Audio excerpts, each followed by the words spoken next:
exist.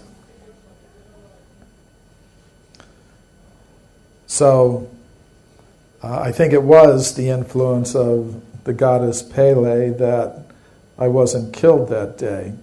So then my path led me to India, and I began studying the ancient Sanskrit writings of India, especially the Puranas, or the histories, and in them I encountered histories of a human presence on this planet going back millions and millions and millions of years.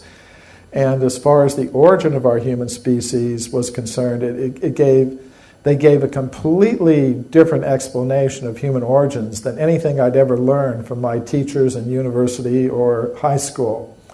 So that led me into research for physical evidence supporting these alternative views. I began researching alternative concepts of human origins and antiquity based on the Vedic teachings.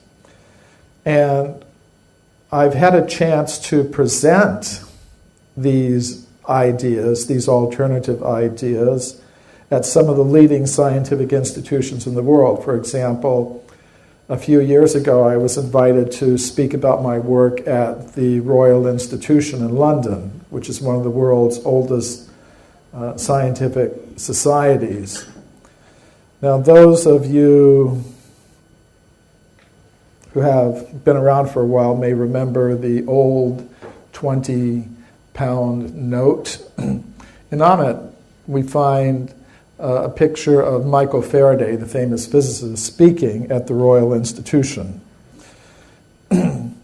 So you can see, they have the same table there, same table with that, little curved inlet on it, and you can also see they have some of the same people.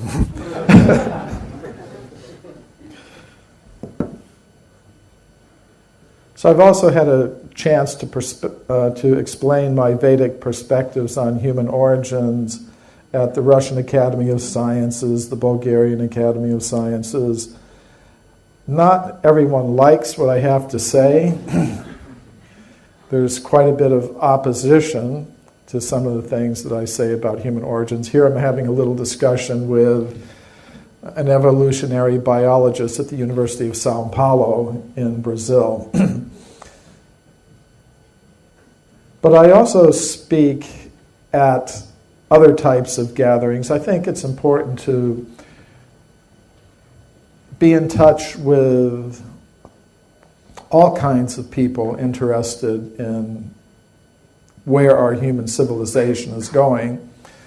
I presented some of my work at this eco camp in Alto Paraíso, Brazil, and actually I feel much more comfortable with this sort of people than with the kind of people you see in the Royal Institution.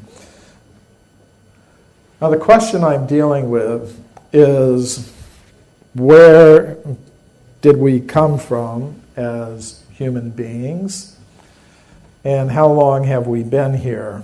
Now today, the most common answers to these questions come from the modern followers of Charles Darwin. And some of my friends tell me, Michael, maybe you're a reincarnation of Charles Darwin, and you've had to take birth again to correct your mistake. Well, the modern followers of Charles Darwin, many of them anyways, tell us that as human beings, we are simply complex organizations of molecules. That's what we really are. We're simply material beings.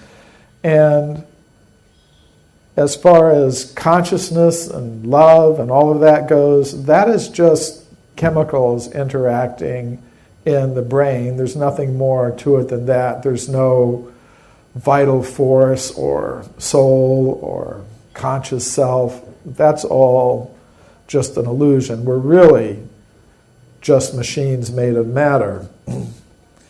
And as far as our human form is concerned, we're simply an evolved ape or monkey. That's what we are. And as we look towards the future, I don't accept this theory. First of all, because I believe there's some scientific evidence that contradicts it. But also, this theory, I believe, has some social impact.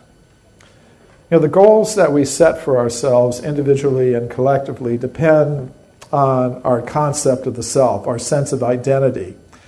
And through the monopoly they now have in the education systems in most parts of the world, the scientists who support the Darwinian theory of evolution are giving us a very materialistic concept of the self. They're saying, well, as human beings, we are just machines made of matter. And if we accept that, and most people do these days, they tend to become very materialistic in the goals that they set for themselves. They tend to think that to produce and consume more and more material things is the main purpose of human life. And I believe it's this fundamental attitude, this fundamental mistaken sense of identity that is responsible for the world's environmental crisis. And Peter laid out some of the dimensions of that, and I believe also the underlying cause. And I believe the underlying cause is a materialistic, overly materialistic sense of identity. And we're told that not only are we machines made of matter, we are machines made of matter in competition with each other for survival. As Richard Dawkins charmingly put it, we are survival machines, robot vehicles blindly programmed to preserve the selfish molecules known as genes.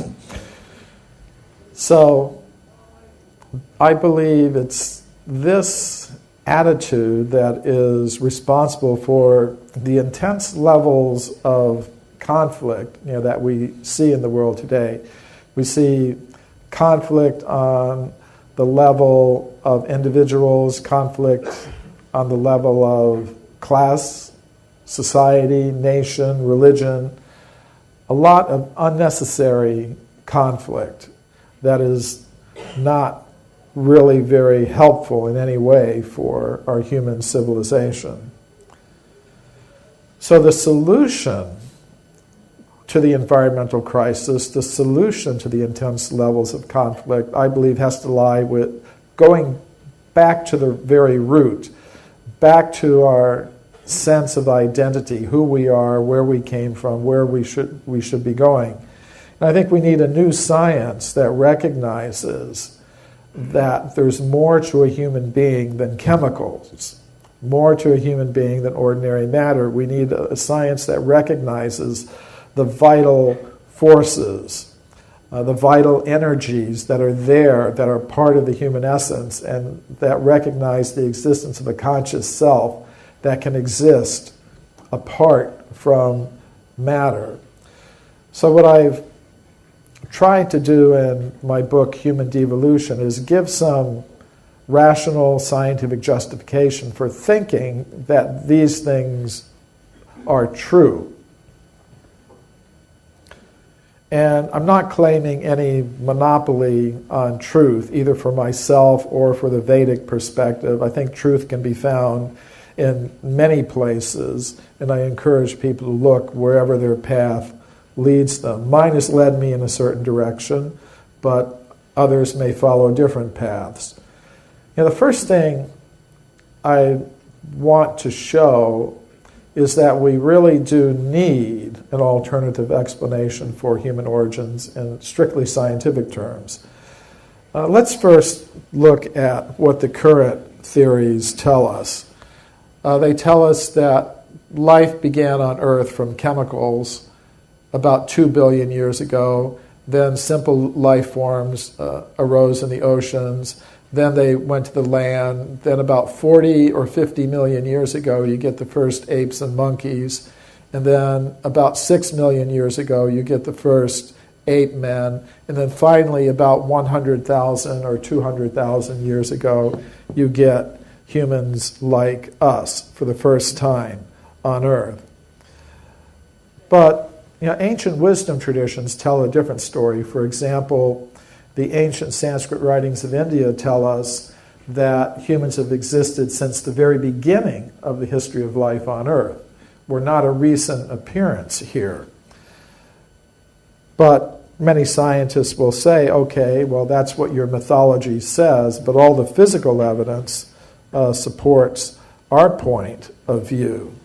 It supports this evolutionary picture of human origins that we see here. But when I did 8 years of research into the entire history of archaeology, I found that there is physical evidence showing that humans like us have existed for millions and millions of years on Earth, going all the way back to the very beginnings of the history of life here. And this evidence takes the form of human bones, human footprints, and human artifacts, many, many millions of years old. So I documented this evidence in this book, Forbidden Archaeology, which is about 900 pages long. Some people call it forbidding archaeology because it just seems like too much to pick up. So we brought out this book in a shorter edition called The Hidden History of the Human Race, which has now been translated into 20 languages. This is the Russian edition, the French edition. This is the Bulgarian edition. Now, the evidence that I document in these books is not very well known because of a process of knowledge filtration that operates in the world of science. We can call the blue box up there the knowledge filter, and it represents the fixed ideas that most scientists today now have about this question of human origins. So reports of evidence that conform to these fixed ideas will pass through this intellectual filter very easily, which means that students will read about this evidence in their textbooks. People will see scientists talking about it on TV shows. If they go to the local museum, they'll see these discoveries. But if we have evidence that radically contradicts these fixed ideas, they tend to be ignored, forgotten, even actively suppressed. So I'm going to give a few examples of the kind of evidence that I'm talking about. This is Virginia Steen McIntyre.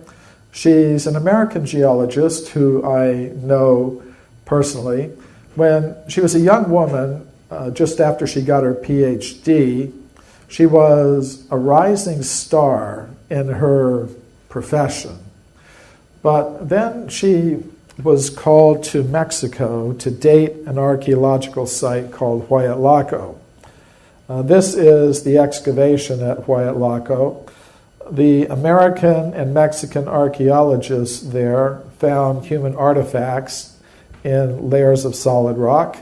And of course, they wanted to know how old they were. So they called a team of geologists to date the site.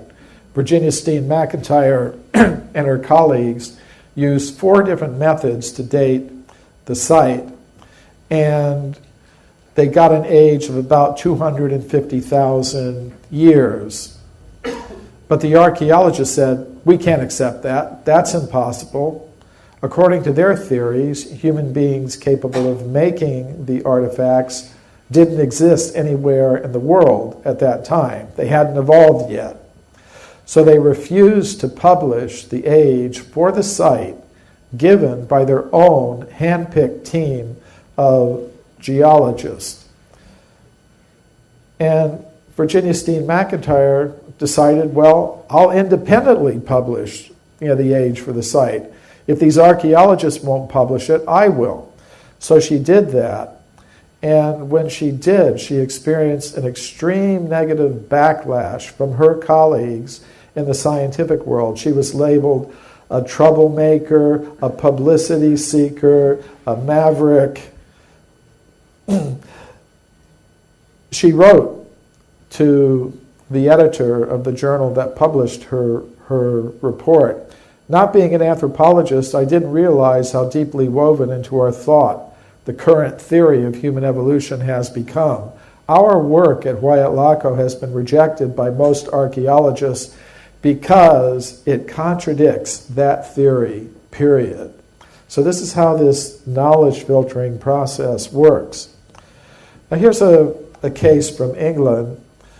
This is the Red Crag Formation at a place called Walton-on-Naze. The Red Crag Formation is this layer here. It's got this reddish color. And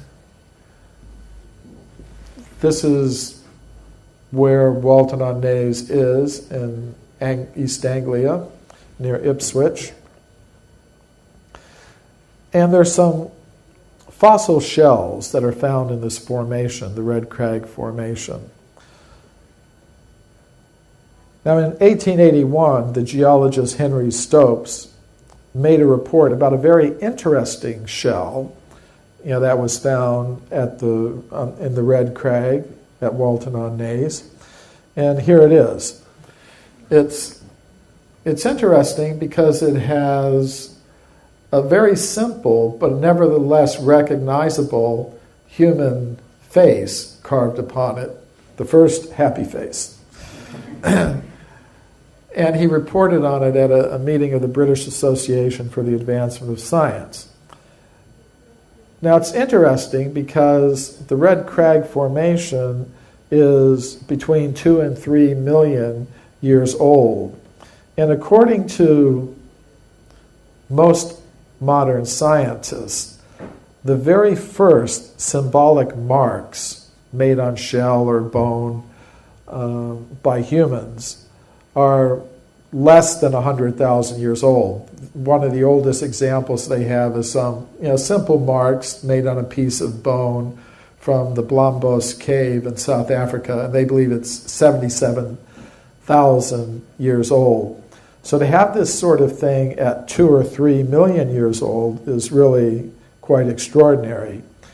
It was a very controversial find at the time.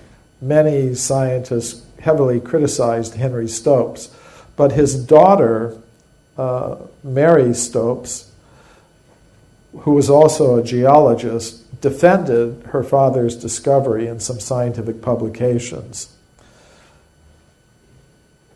Now, in the same part of England, I want to point out one thing, is that this carved shell with a human face on it has gone missing. No one can locate it today. That often happens with these discoveries related to extreme human antiquity. They tend to disappear. So that's the case with this, although we do have the photographs and original scientific reports. Now, another interesting discovery was made in the same region. It's a fossil human jaw from the same region. And this anatomically modern human jaw was found 16 feet deep in the Red Crag Formation at Foxhall in England in 1855. And Foxhall Hall is shown on this map. It's on the eastern outskirts of Ipswich, which is near to the place where the carved face was found on the the carved human face was found on the shell. So this human jawbone was also found in the Red Crag Formation, which is 2 or 3 million years old. So that's further evidence for a human presence in England going back 2 or 3 million years. Oops, wrong way. So later in the 20th century, another English researcher, J. Reed Moore of the Prehistoric Society of East Anglia, went to Foxhall and made some additional excavations there, and he found more evidence of a human presence in the form of stone tools and weapons and evidence for the deliberate use of fire. And the American anthropologist Henry Fairfield Osborn wrote, the discoveries of J. Reed Moore on the evidence of the existence of Pliocene man in East Anglia open a new epoch in archaeology. They bring indubitable evidence of the existence of man in southeast Britain, man of sufficient intelligence to fashion flints and to build fire before the close of the Pliocene. So the Pliocene is the geological period that extends from 2 million to 5 million years ago. So there's extensive evidence that humans were existing in England between 2 and 3 million years ago. So some people might say, well, that's from the early 20th century or the 19th century. What did they know back then?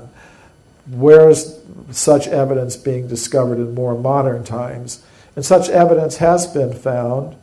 This is Mary Leakey, who in 1979 announced the discovery of many footprints at a place called Laetoli in the country of Tanzania in East Africa. And she said in her original report in National Geographic magazine, the footprints are indistinguishable from modern human footprints.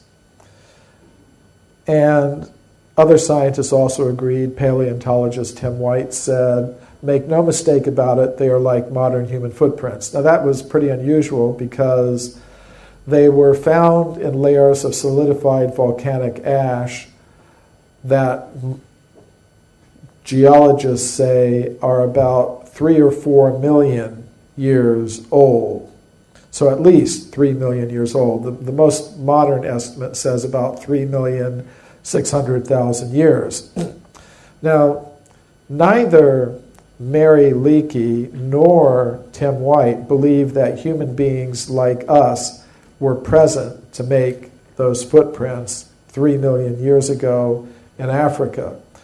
So how did they explain the footprints? Well, they proposed there must have been some kind of ape man who had feet exactly like modern human feet, and that's how the footprints were made. That's an interesting idea, but there's no physical evidence to support it. We have the skeletons of the ape men who existed at that time. They're called Australopithecus, and their foot structure is not like that of a modern human being. The foot skeletons of Australopithecus show that their foot was very ape-like. For example, their feet had very long toes, sort of like human fingers.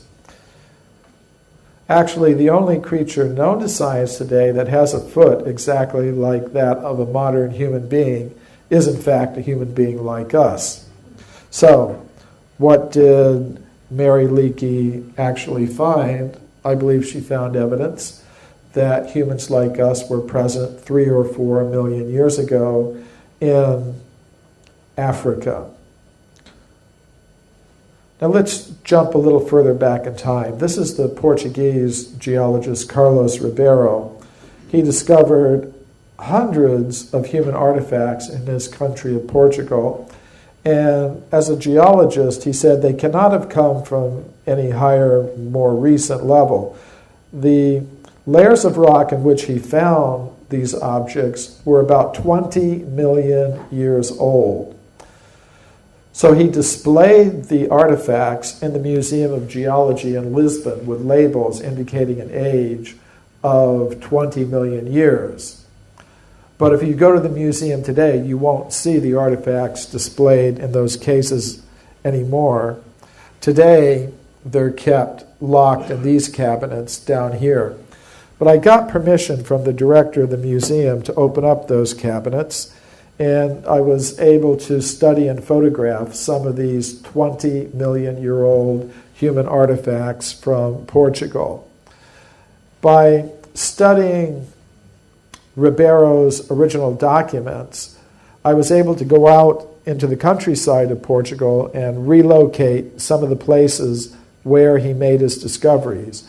For example, this is the quarry at Morganheira, and here's one of the artifacts that he found there. It's a flint artifact, pointed. Now it's interesting what happened.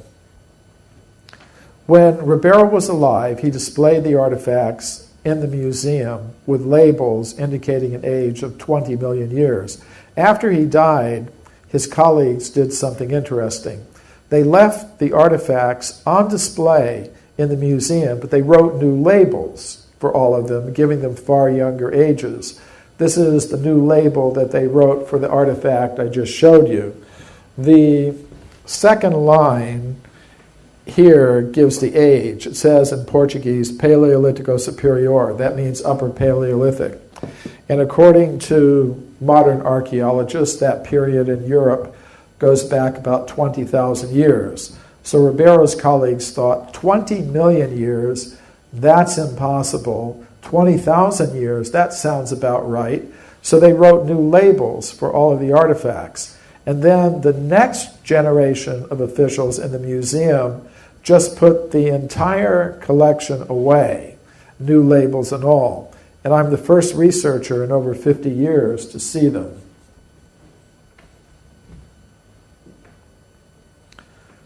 One case that's always fascinated me is the California gold mine discoveries. In the 19th century, gold was discovered in California, and miners went there to get the gold. To get the gold, they dug tunnels into the sides of mountains like Table Mountain here in California, in the Sierra Nevada mountains. And deep inside the tunnels, the miners found human bones and human artifacts. For example, they found many of these stone mortars and pestles. And what makes these discoveries so interesting to me is that they were found in layers of solid rock that belonged to the early part of the geological period called the Eocene, which means they would be about 50 million years old. These discoveries were reported to the scientific world by Dr. J.D. Whitney. He was the chief government geologist of California. His report was published by Harvard University, but we don't hear very much about these discoveries today because of the process of knowledge filtration. Here is the scientist most responsible for the knowledge filtering in this particular case. This is William Holmes, an anthropologist who worked at the Smithsonian Institution in Washington. And he wrote, if Dr. Whitney had understood the theory of human evolution, he would not have published those reports. In other words, if the facts did not support the theory, then the facts had to be set aside. And that's what happened. However, a few years ago, I was a consultant for a television program called The Mysterious Origins of Man, which was shown on NBC, the largest American television network. And the producer had read my book, Forbidden Archaeology, so he got in touch with me. He wanted to include some of the cases from the book in this documentary. So I told him he should go to the Museum of Anthropology at the University of California at Berkeley, because I knew that some of the 50 million year old human artifacts from the California gold mines are still in the collection of that museum. So he went there, but the museum officials refused to allow him to see the artifacts, what to speak of film them. Nevertheless, we were able to find some photographs that were taken of the artifacts by Dr. Whitney in the 19th century. So we did have some imagery to use in the television program. It was interesting when scientists in America found out that NBC was going to show this program, they tried to stop NBC from showing it. They weren't successful. Actually, it was a very popular program. And recently a DVD's been released that has the entire program, plus many of the outtakes, interviews with me and others that weren't included in the broadcast show. But when scientists found out that NBC was going to show this, they tried to stop NBC. They weren't successful. So then they went to the government. They went to the Federal Communications Commission, which is the agency of the government in the United States that regulates the TV broadcasting industry. And they asked the government to investigate NBC, to censure NBC, to force NBC to broadcast apologies, public apologies for having shown this program. And they also wanted the government to fine NBC millions of dollars so that they would never do anything like this again. Now, I'm happy to say the government didn't do this, but it was interesting to me that these sorts of attempts were made to prevent this information from reaching the people. Now, more recently, I went back to the museum myself. I was preparing a report about these discoveries for a meeting of the World Archaeological Congress, the world's largest international organization of archaeologists. And perhaps because of my connection with the World Archaeological Congress, the museum officials decided they would let me see the artifacts. And they're not kept in the museum itself. They're kept in a storage building several miles from the museum. I had to be accompanied every step of the way by a museum official, and entering this building was quite an experience, with all these card readers and security levels to go through. But the artifacts are still there, and these are some of them. These are some of the 50 million year old artifacts from the California gold mines. And many people have seen the movie Indiana Jones, Raiders of the Lost Ark, where in the final scenes they go into the basements of the Smithsonian Institution in Washington and see all kinds of discoveries that are being kept from the public. And many people think, well, that's just Hollywood. But these things actually do happen. There are human artifacts that are extremely old that aren't displayed to the public, but which are in the collections of these museums.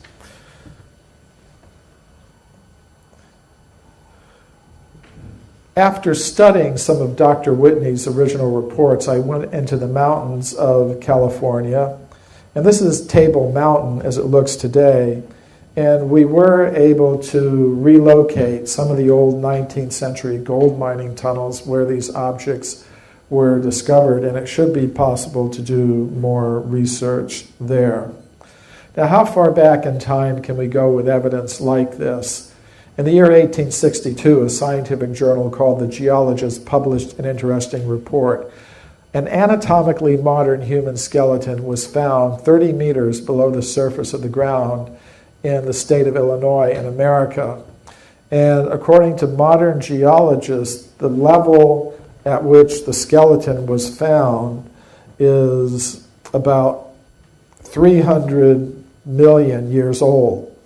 And directly above the skeleton was a thick layer of slate rock, which was unbroken, which means the skeleton cannot have come down from any higher, more recent level. It had to be as old as the layer in which it was found. In this case, 300 million years, which is older than the dinosaurs.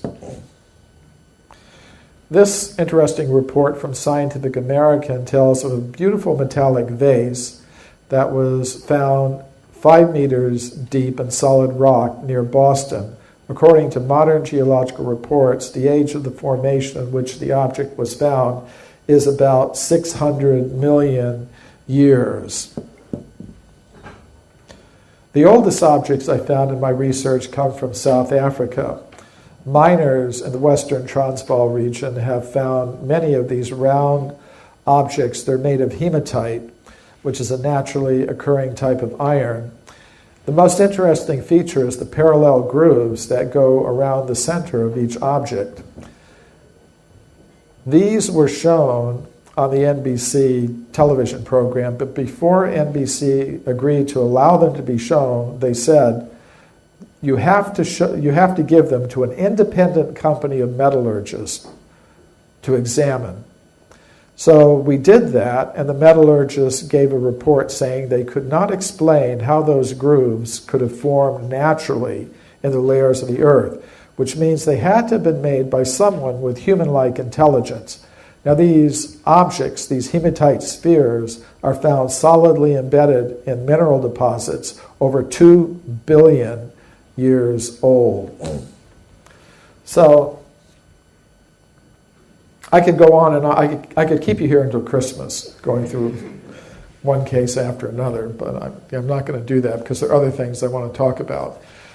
But I'll ask you to remember one thing. There are some scientists who say all the physical evidence supports this evolutionary picture of human origins, with humans coming into existence about 100,000 years ago. It's not true that all of the physical evidence supports that idea. When we actually look at all the physical evidence, we find a continuous chain of discoveries of human bones, human footprints, human artifacts, many, many millions of years old, going all the way back to the very beginnings of the history of life on Earth, which means we need some new explanations for human origins. And in this book, I've offered a Vedic alternative theory of human origins, which has a lot in common with ideas of human origins that we find in many ancient wisdom traditions. Now, before we even ask the question, where did human beings come from, we should first of all ask the question, what is a human being? We should know what it is we're trying to explain. Now, today, many scientists will tell us that a human being or any other living thing is just a complex organization of the ordinary chemical elements. We're just machines made of matter.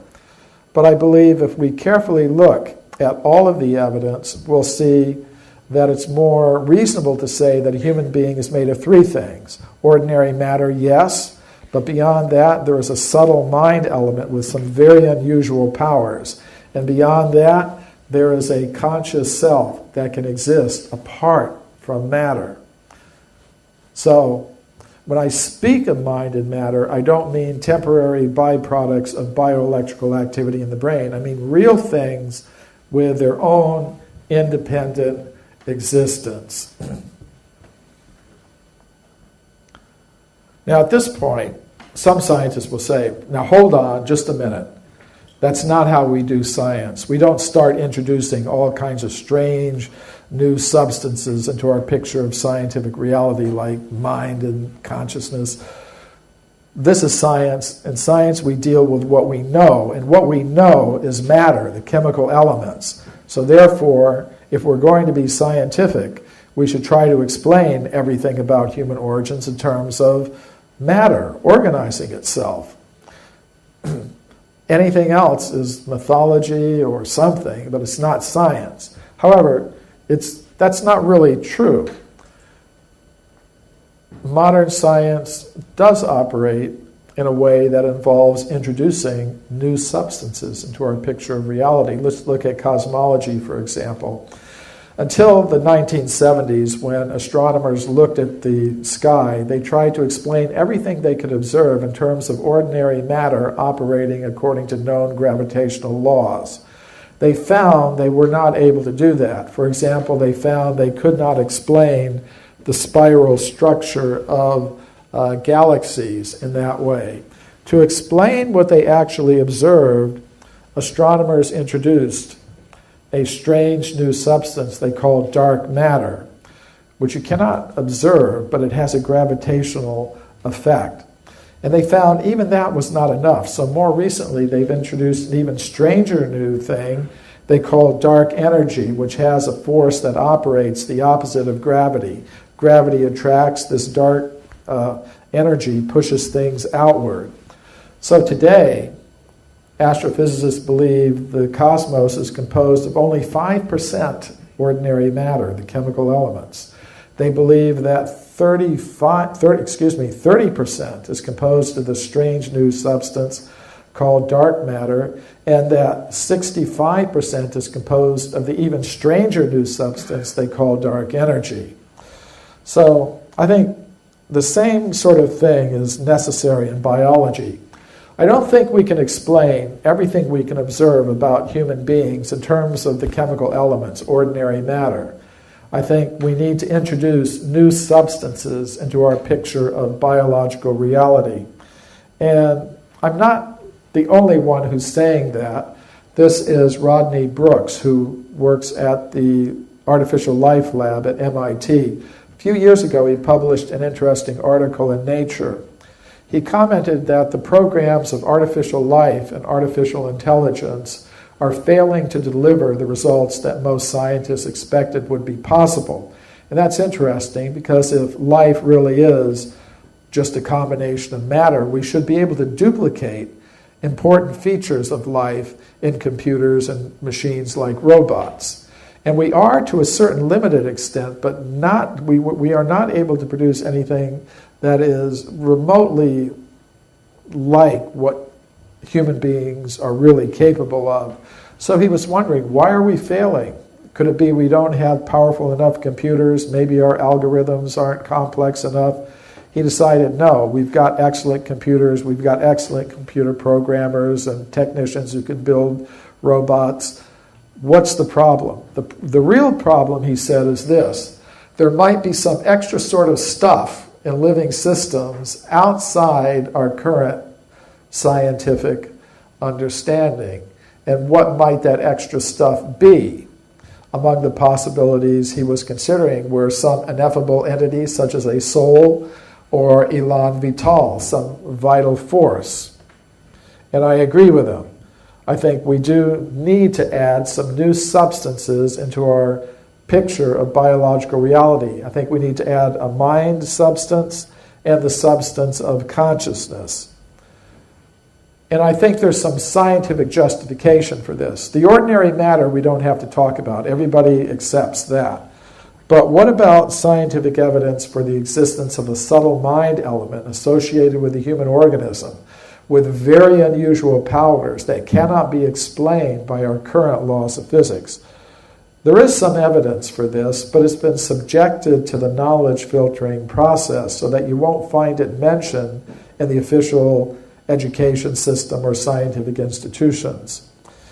And I'll give some examples of evidence for a mind element. Mind is something like air. We can't see air, but when air moves over an element that we can see, like water, we can observe its effects. We can see waves forming. So mind is something like that. We cannot see the mind, but many scientists have observed the very unusual effects of mind on ordinary matter. Now, one of these scientists was a famous English scientist, Alfred Russel Wallace. He was, along with Darwin, the co-founder of the theory of evolution by natural selection, but we rarely hear his name these days. And that's because he became interested in research into the paranormal.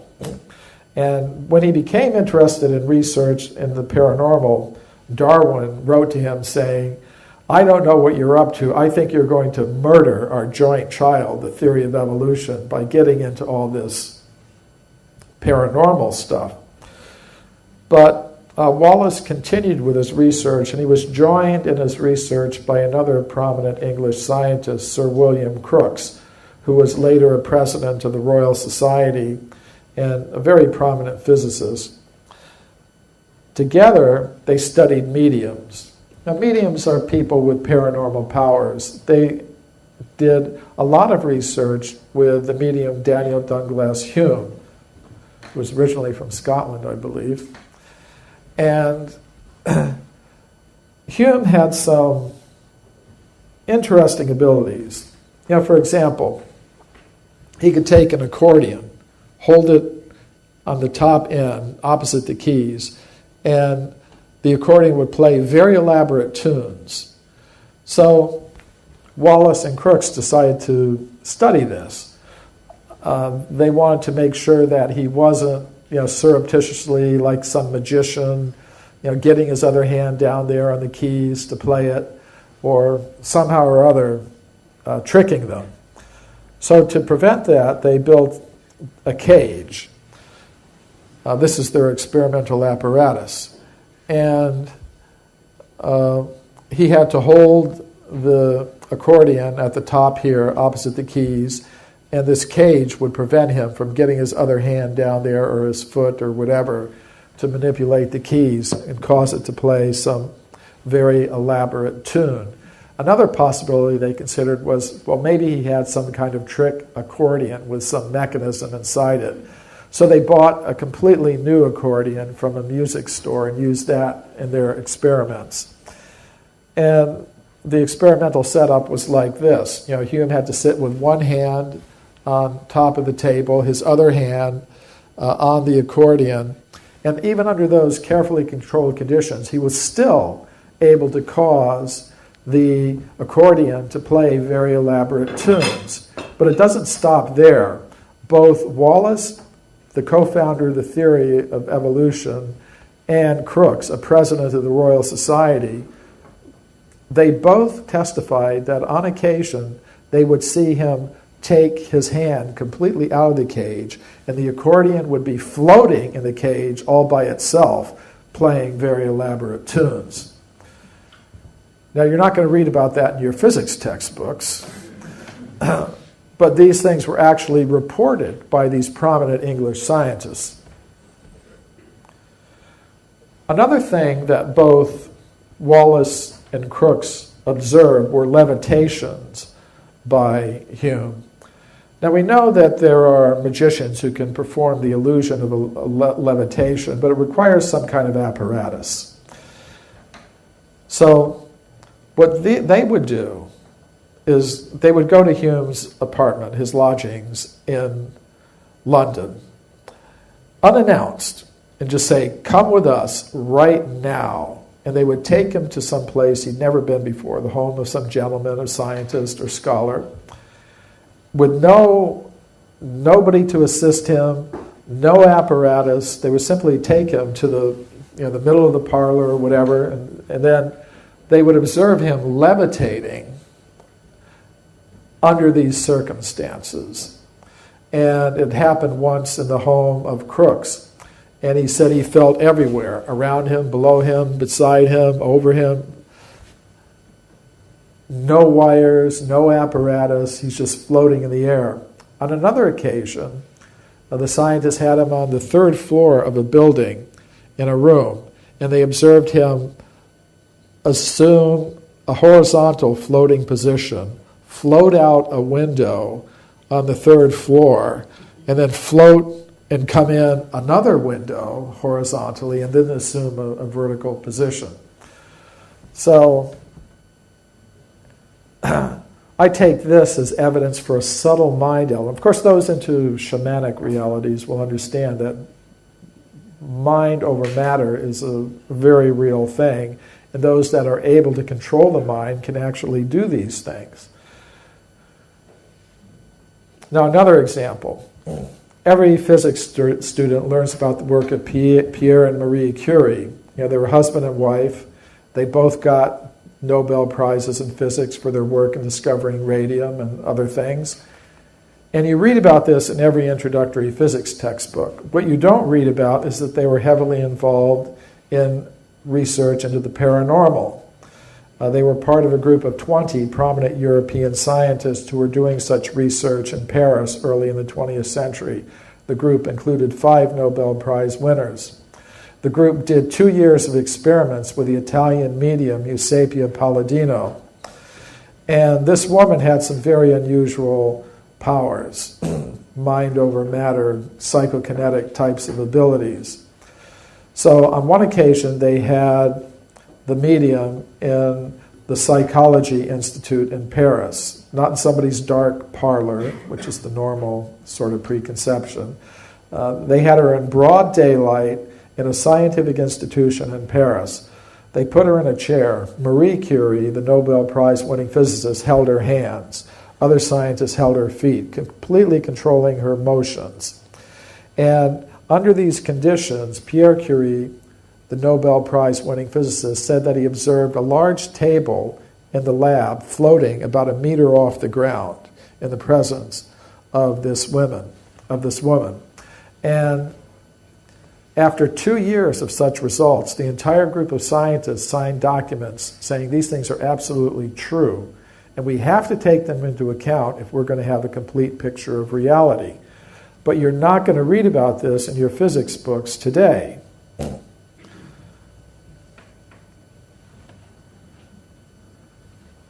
In more recent times, Robert John, head of the engineering department at Princeton University, did some very interesting experiments with random number generators. Random number generators are computer-like machines that will generate as an output a genuinely random series of zeros and ones. If you let the machines run by themselves, they'll generate 50% zeros, 50% ones. But John and his colleagues asked students from the university to sit in front of these machines and simply will mentally that the machines produce more ones than zeros or more zeros than ones. And these experiments went on for over 10 years. They're very well documented. And the students were actually able to do it. They were actually able to cause the output of the random number generators to vary just according to their mental intention. So again, this is more evidence, I believe, for the existence of a subtle mind element associated with the human organism that can act on ordinary matter in ways we can't explain by our current laws of physics.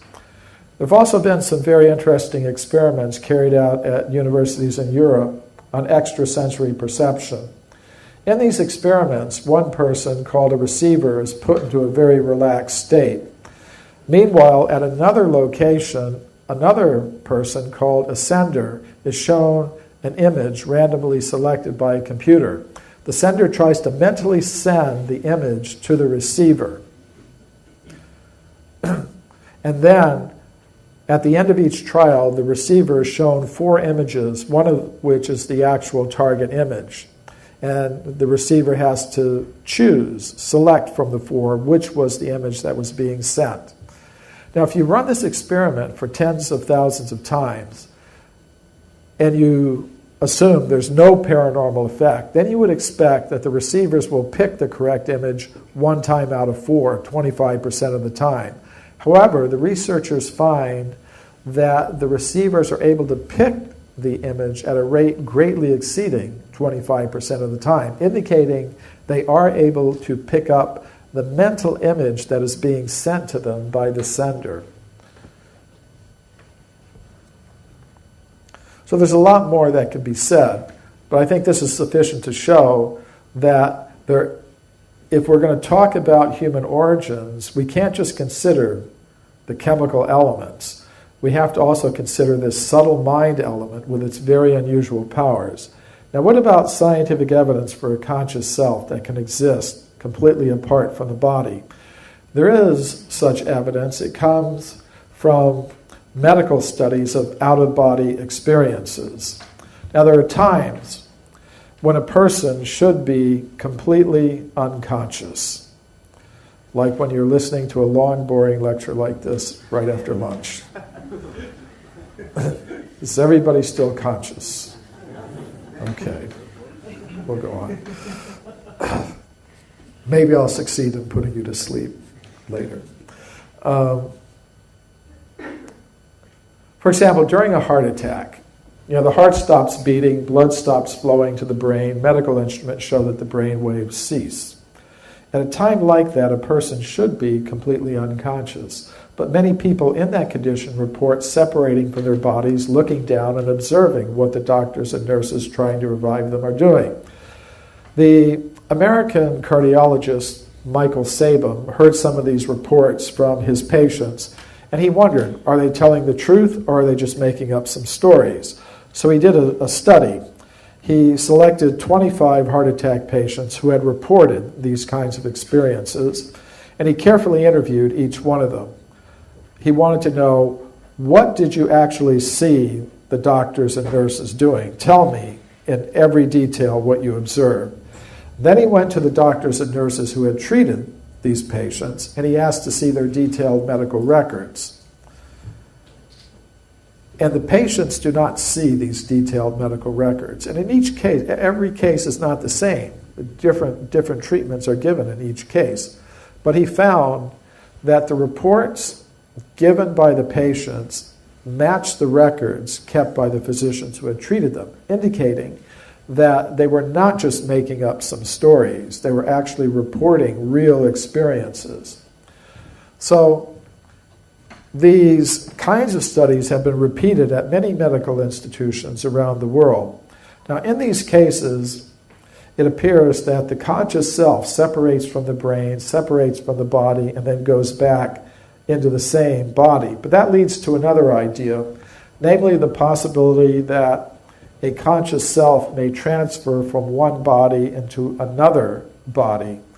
And of course, this is the basis of the idea of reincarnation or transmigration of the conscious self. And there is some scientific evidence for this. It comes from psychiatric studies of past life memories.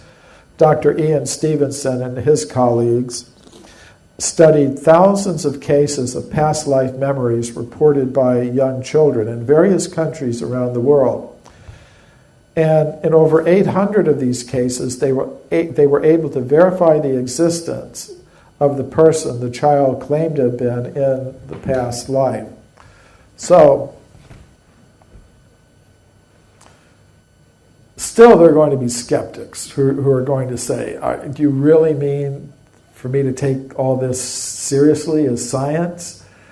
And I thought it was interesting that Carl Sagan, who was pretty skeptical about a lot of these things, said in his last book, The Demon-Haunted World, there are 3 claims in the ESP field which deserve serious study. 1, that by thought alone, humans can affect random number generators in computers. 2, that people under mild sense deprivation can perceive thoughts or images projected at them. And 3, that young children sometimes report the details of a previous life. Now, I don't agree with Carl Sagan that those are the only things that deserve serious consideration and study. But even those 3 things alone are enough to make the point I'm trying to make, that there is more to a human being than chemicals. A human being is composed of 3 things: matter, mind, and consciousness. This leads to another idea, because we have to explain where all these things come from and how they come together in the human form. And this is the idea that we live in a multi-level cosmos. There's one level of the cosmos dominated by ordinary matter. It's inhabited by beings adapted to the conditions there. That's where we find ourselves now. Beyond that, there is a level of the cosmos dominated by the subtle mental energies. It's inhabited by beings adapted to the conditions there. And people have different names for them. They call them angels, astral beings, demigods, goddesses, many different names for them, jinn. And beyond that, there is the level of pure consciousness, which is inhabited by beings adapted to the conditions there. Now again, this may seem quite beyond the worldview of modern science, but it's part of the traditional worldviews of the world's great cultures. Christianity had a worldview like that during the medieval times, where you have a terrestrial level, a level inhabited by angels and other subtle beings, and then finally some ultimately spiritual level, which I call the level of pure consciousness. And the Egyptian cosmology has that, Chinese cosmology, practically all the cosmologies of the world's ancient wisdom traditions had the idea of a multi-level cosmos. But it does seem quite beyond the range of modern science. So people may wonder, okay, ancient wisdom traditions talk about these things, but what sort of evidence is there in modern times that we exist in a multi-level inhabited cosmos? I think there are 6 categories of evidence that deserve consideration. One is communications from spirits of departed humans that are received by humans on this level of the cosmos. The other is possession of the bodies of living humans by spirits of departed humans. Third category is apparitions of spirits of departed humans, that become visible to humans in our level of existence. Fourth, the possession of bodies of living humans by spirits of superhuman beings of either a divine or demoniac nature. Fifth, apparitions of superhuman beings. And sixth, the modern UFO alien abduction types of events. I'm going to give one example from each category of evidence. This is Sir Oliver Lodge, a prominent British physicist, lived in the late 19th century, early 20th century. During World War I, he lost a son, Raymond Lodge, was killed in Europe during the Great War.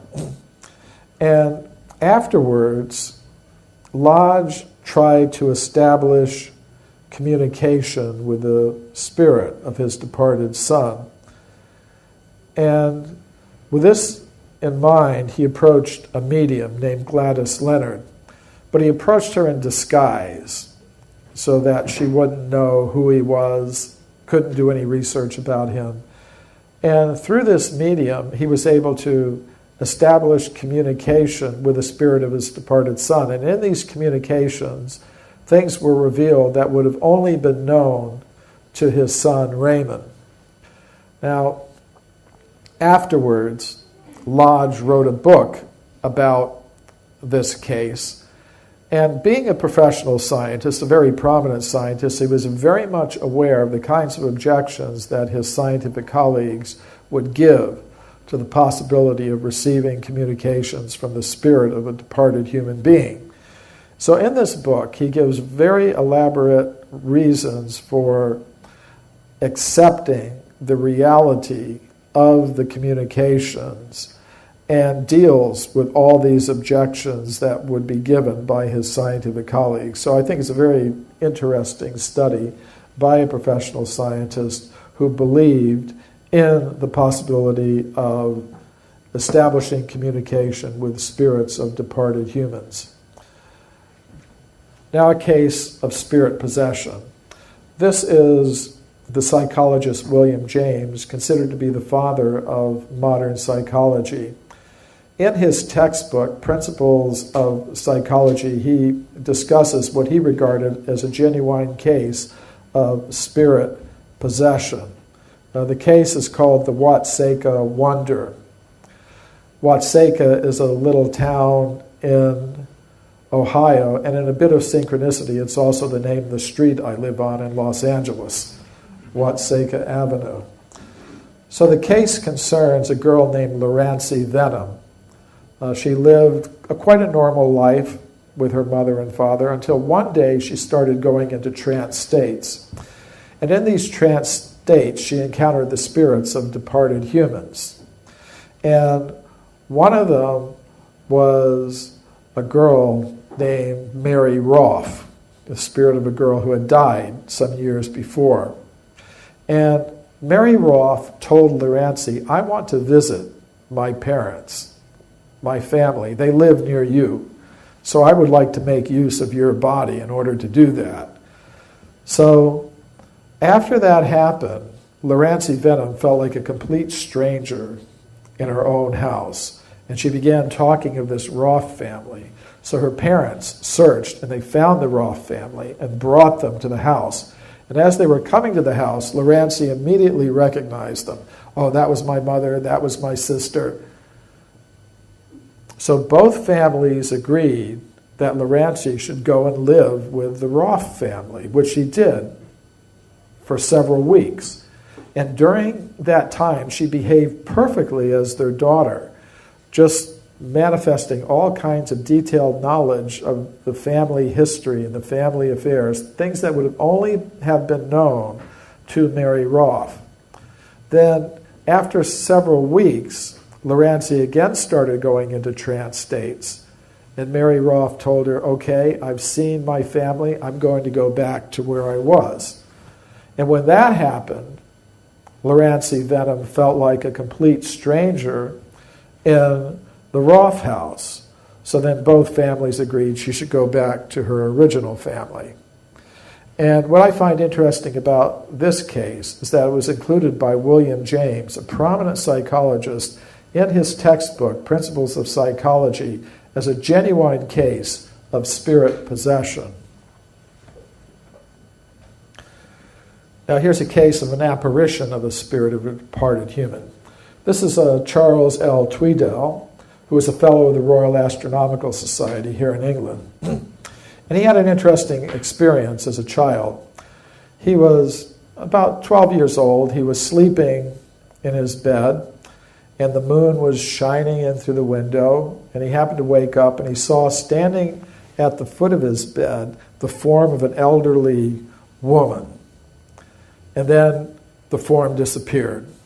So the next morning, he went to breakfast. His mother and father were there, and he said, Mommy, Daddy, last night, I saw the form of an old woman standing at the foot of my bed.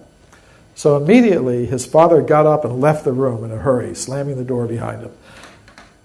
So Charles asked his mother, Mommy, why did Father leave like that?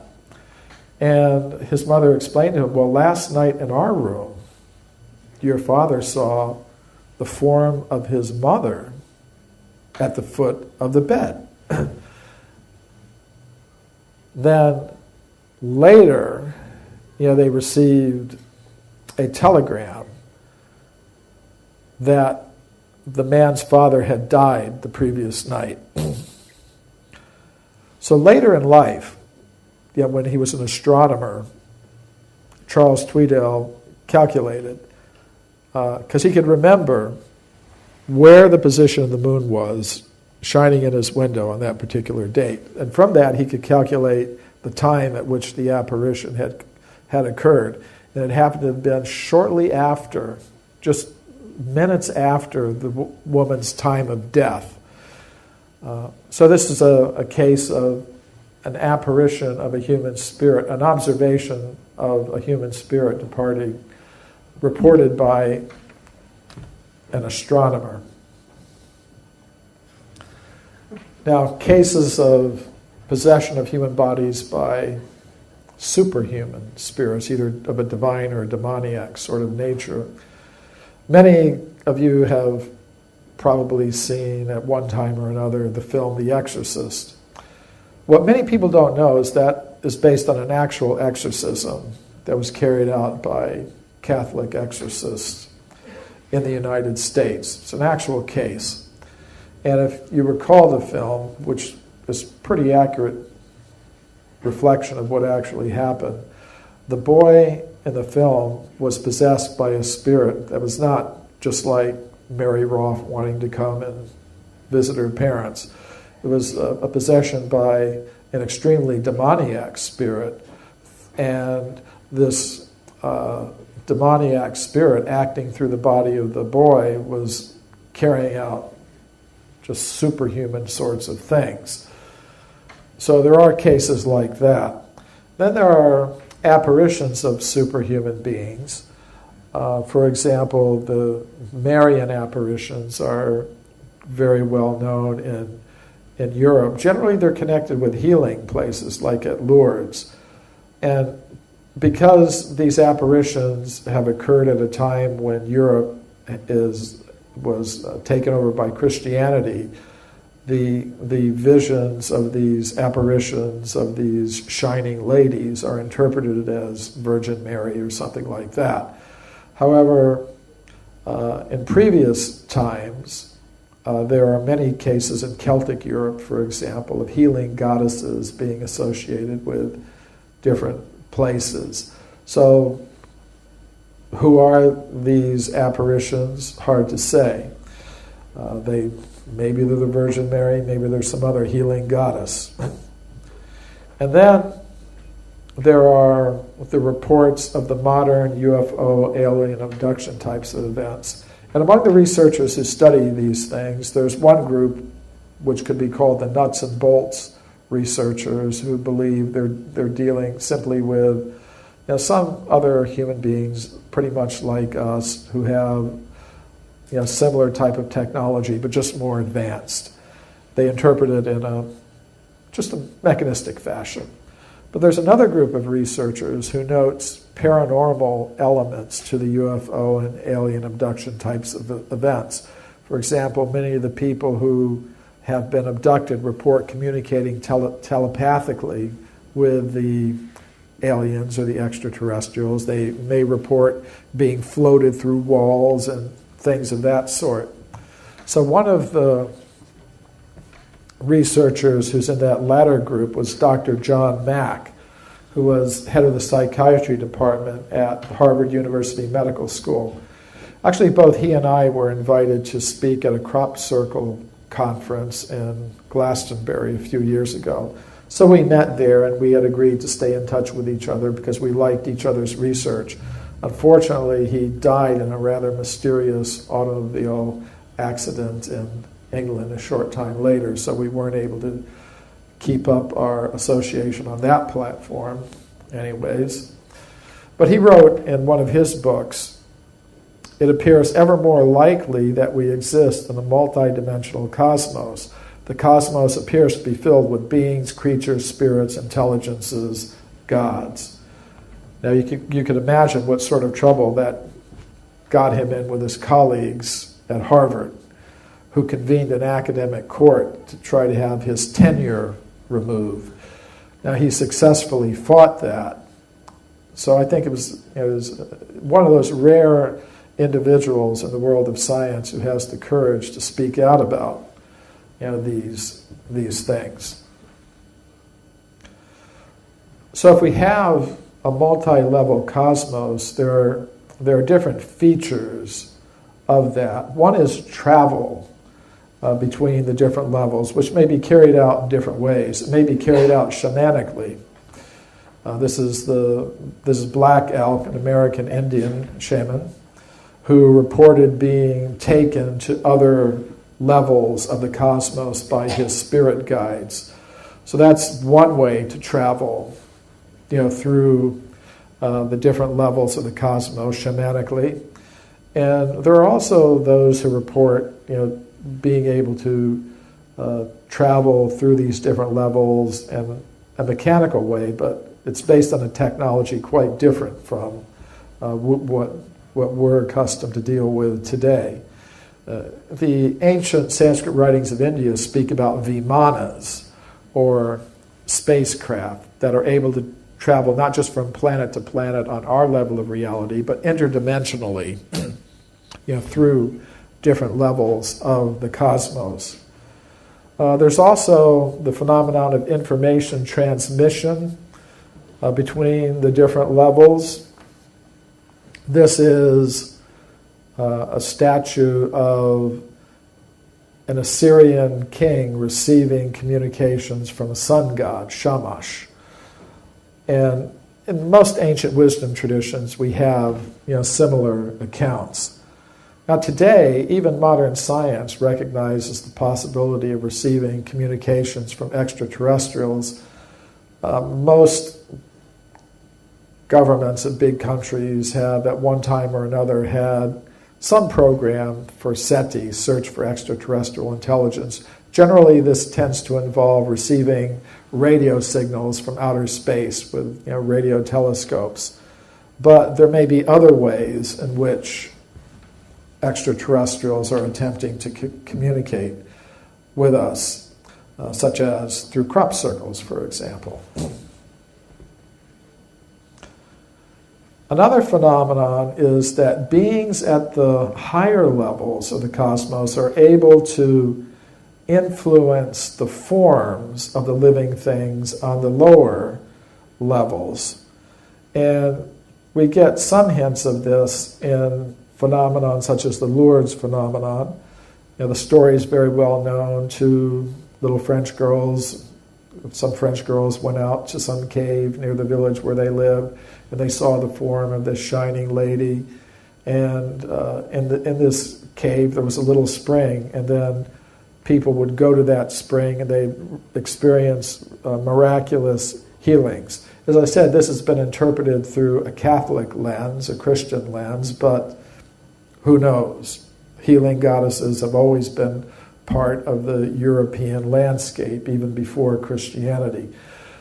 But what I like about Lourdes in particular is that there's a medical institution there where they carefully document these cures. If a person comes in with some incurable disease or condition, it's carefully documented. And if a cure is experienced, that's also documented. There was a case of a French worker who had an extreme case of varicose veins, and then shortly after bathing in the waters at Lourdes, the case was completely cured. Now, it's interesting that the cures are not attributed to anything in the water. The cures are attributed to the higher being that is associated with that locality. So let me bring things to a close here, summarize what I mean by human devolution. What I'm proposing is that we begin our existence as beings of pure consciousness on the level of pure consciousness. Now, the ruling principle of that level of pure consciousness is love. Love for the source of all conscious beings, love for all other conscious beings. Now, if a conscious self becomes egotistical, if a conscious self becomes selfish, it can no longer exist in that harmonious level of pure consciousness. Then it comes down to lower levels. It may come down to the level of the subtle mind element, and it may exist there as an angel or god or goddess or astral being. Or it may come further down to the level of gross matter, where it will receive a covering of gross matter, and those coverings are what we call bodies. So what I mean by devolution is the process by which a conscious self becomes covered by the lower energies of mind and matter.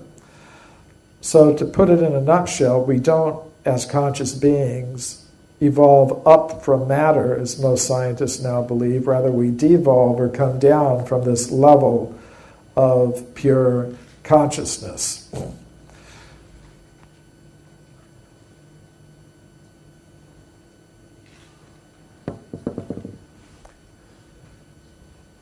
Now, the manner in which the form of pure consciousness receives a form made of matter has been a topic of speculation by philosophers for thousands of years. Plato, the Greek philosopher, had the concept that, yes, on the level of the absolute, there are forms of pure consciousness or pure spirit. And then through the agency of a creature he calls a demiurge, those forms of pure consciousness are translated into material forms on our level of reality. And there's something like that also in the Vedic cosmology. There's a creator god, sort of corresponding to a demiurge named Brahma. And from this creator god comes male and female goddesses. And it is through the sexual activity of these male and female goddesses who exist on higher levels of reality that the forms of the plants, animals, and human beings on our level of reality come into existence. And in their reproductive activity, these gods and goddesses make use of bijas, or seeds. Bija is the Sanskrit word for seed, and the seeds contain the forms that are developed through this sexual reproductive activity. And there's an analogy to this in Western cosmology. The philosophers like Plotinus, St. Augustine had the concept of logoi spermatikoi, rational seeds. And this idea that life on Earth has been seeded, from extraterrestrial sources is something that's even present in modern science. For example, Francis Crick, one of the scientists who discovered the spiral structure of DNA, had a panspermia theory that life on Earth has been seeded from elsewhere in the cosmos. And we also find in some of the modern UFO alien abduction type of accounts the idea of alien-human hybrids.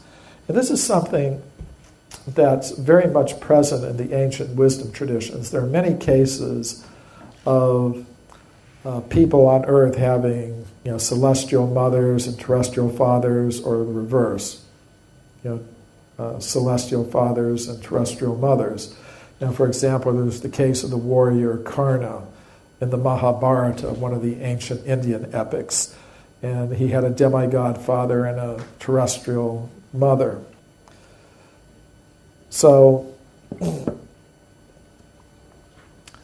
I want to go back to this idea that the forms, the plants, animals, and human beings on our Earth are the result of sexual reproductive activities of gods and goddesses on higher levels of reality. Now, normally, on our level of reality, if there's reproductive activity, you can only produce your own kind. For example, if two humans mate, they produce a human child. If two dogs mate, they produce a dog offspring. But these higher beings are able to manipulate their reproductive processes so that they are able to produce bodies not of their own kind. For example, these gods and goddesses may produce bodies of plants. They may produce bodies of animals, birds, insects, human beings. Now that may seem a bit unusual in terms of modern science, but even modern science is getting into some pretty strange manipulations of the reproductive process. There's something called interspecies embryo transfer, whereby scientists take a fertilized egg of one species, implant it in the womb of another species, and the animal gives birth to an offspring that is not of its own species. There are cases like that. Here's one case here. But it's not very widely known, but these kinds of experiments are going on. There's also the phenomenon, again from modern science, of human sperm and human eggs being generated and stored in the bodies of other species, for example, mice. So this idea that all the kinds of bodies that we observe in our level of reality are the product of reproductive activities of gods and goddesses on higher levels may seem a little bit strange, but even our modern science is starting to get into some strange manipulations of the reproductive process. So again, to just wrap it up, we begin our existence on that level of pure consciousness, where we have a form made of pure consciousness. If we become selfish, we come down to the lower levels of the cosmos, where we need vehicles that allow us to function here. And those vehicles are produced by the reproductive activities of gods and goddesses who exist on this second level of reality here, the level of the subtle material energies. So that's what I mean by devolution, the process by which the pure conscious self becomes covered by layers of lower energies, mind and matter, and those coverings are what we call bodies. But it's a process that can be reversed. We begin with a form of pure consciousness. It becomes covered by the lower energies of mind and matter. But it's possible to restore consciousness to its original pure state. And that can be accomplished by different systems of contemplation, yoga, meditation, shamanic types of exercises. And as I said, I don't claim to have any monopoly on truth. The kinds of things I've been saying are not my own. They're the property of the ancient wisdom traditions, the common heritage of our whole human species. And if we can actually engage in this process of discovering what our real self is, it can be very helpful in resolving a lot of the problems that we have in the world today. Just like a geologist could tell us how to extract the element of pure gold from its ore where it's mixed with other less valuable elements. Now, once you've extracted the gold from its ore, you could form it into coins and stamp the coins with the symbols of different nations. But if it's really gold, it doesn't matter what symbol that you've stamped on it.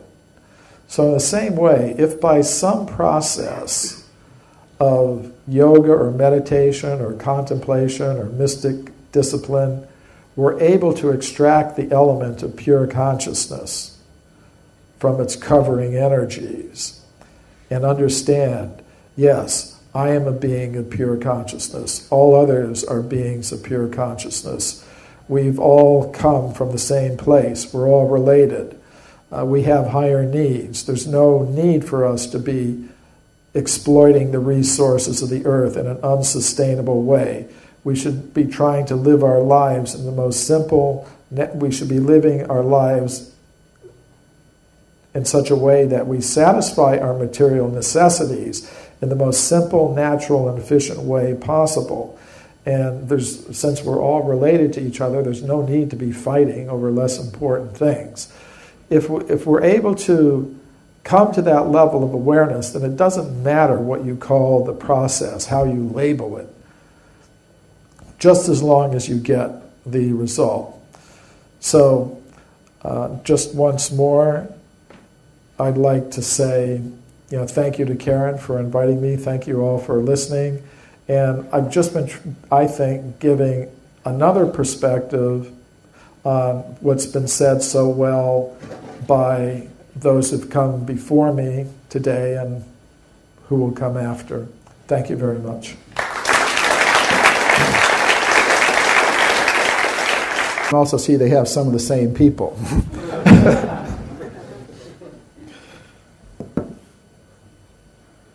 So I've also had a chance to explain my Vedic perspectives on human origins at the Russian Academy of Sciences, the Bulgarian Academy of Sciences.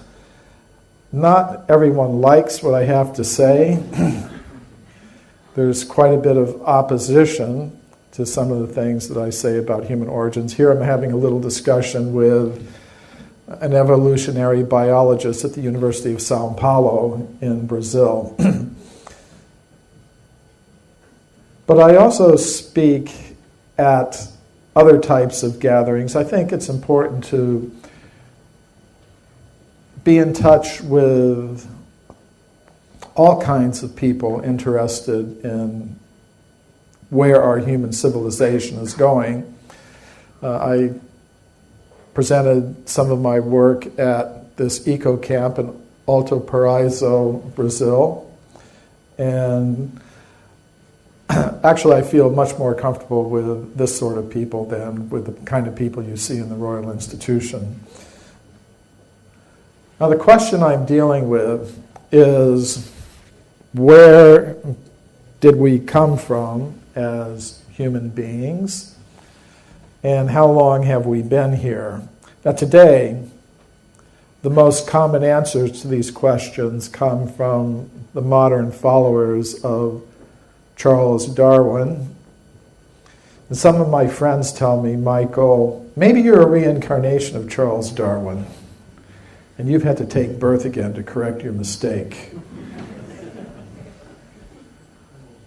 Well, the modern followers of Charles Darwin, many of them anyways, tell us that as human beings we are simply complex organizations of molecules. That's what we really are. We're simply material beings, and as far as consciousness and love and all of that goes, that is just chemicals interacting in the brain. There's nothing more to it than that. There's no vital force or soul or conscious self. That's all just an illusion. We're really just machines made of matter.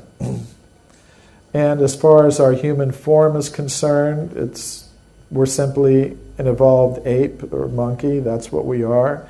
And as we look towards the future, I don't accept this theory. First of all, because I believe there's some scientific evidence that contradicts it. But also, this theory, I believe, has some social impact. The goals that we set for ourselves individually and collectively depend on our concept of the self, our sense of identity. And through the monopoly they now have in the education systems in most parts of the world, the scientists who support the Darwinian theory of evolution are giving us a very materialistic concept of the self. They're saying, well, as human beings, we are just machines made of matter. And if we accept that, and most people do these days, they tend to become very materialistic in the goals that they set for themselves. They tend to think that to produce and consume more and more material things is the main purpose of human life. And I believe it's this fundamental attitude, this fundamental mistaken sense of identity that is responsible for the world's environmental crisis. And Peter laid out some of the dimensions of that, and I believe also the underlying cause. And I believe the underlying cause is a materialistic, overly materialistic sense of identity. And we're told that not only are we machines made of matter, we are machines made of matter in competition with each other for survival.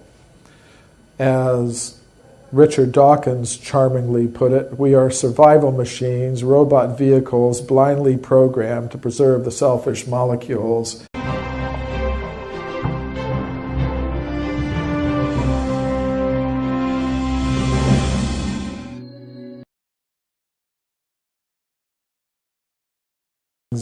Exist. So I think it was the influence of the goddess Pele that I wasn't killed that day. So then my path led me to India, and I began studying the ancient Sanskrit writings of India, especially the Puranas, or the histories. And in them I encountered histories of a human presence on this planet going back millions and millions and millions of years. And as far as the origin of our human species was concerned, they gave a completely different explanation of human origins than anything I'd ever learned from my teachers in university or high school. So that led me into research for physical evidence supporting these alternative views. I began researching alternative concepts of human origins and antiquity based on the Vedic teachings. And I've had a chance to present these ideas, these alternative ideas, at some of the leading scientific institutions in the world. For example, a few years ago, I was invited to speak about my work at the Royal Institution in London, which is one of the world's oldest scientific societies. Now, those of you who have been around for a while may remember the old 20-pound note. And on it, we find a picture of Michael Faraday, the famous physicist, speaking at the Royal Institution. So you can see, they have the same table there, same table with that, little curved inlet on it. And life began on Earth from chemicals about 2 billion years ago. Then simple life forms arose in the oceans. Then they went to the land. Then about 40 or 50 million years ago, you get the first apes and monkeys. And then about 6 million years ago, you get the first ape men. And then finally, about 100,000 or 200,000 years ago, you get humans like us for the first time on Earth. But ancient wisdom traditions tell a different story. For example, the ancient Sanskrit writings of India tell us that humans have existed since the very beginning of the history of life on Earth. We're not a recent appearance here. But many scientists will say, okay, well, that's what your mythology says, but all the physical evidence supports our point of view. It supports this evolutionary picture of human origins that we see here. But when I did 8 years of research into the entire history of archaeology, I found that there is physical evidence showing that humans like us have existed for millions and millions of years on Earth, going all the way back to the very beginnings of the history of life here. And this evidence takes the form of human bones, human footprints, and human artifacts, many, many millions of years old.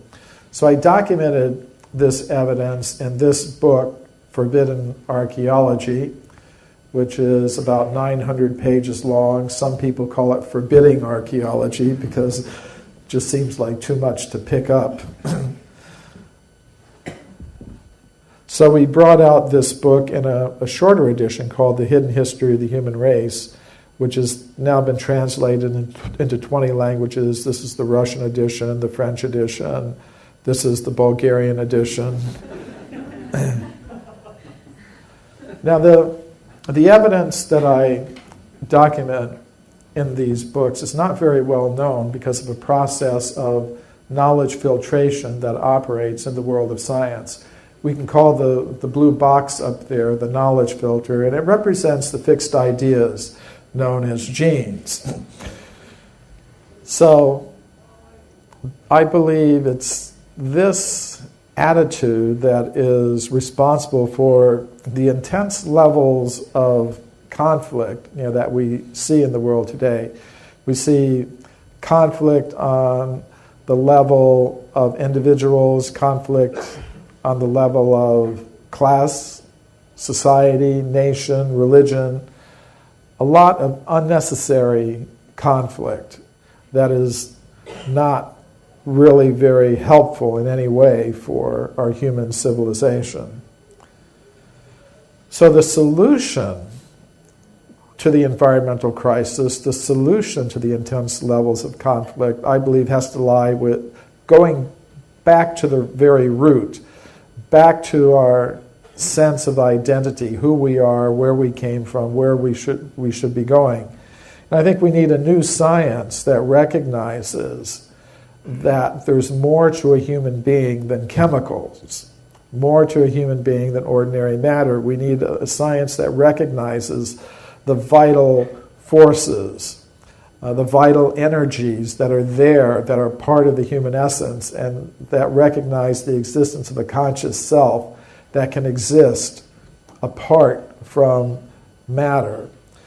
So what I've tried to do in my book, Human Devolution, is give some rational scientific justification for thinking that these things are true. And I'm not claiming any monopoly on truth, either for myself or for the Vedic perspective. I think truth can be found in many places, and I encourage people to look wherever their path leads them. Mine has led me in a certain direction, but others may follow different paths.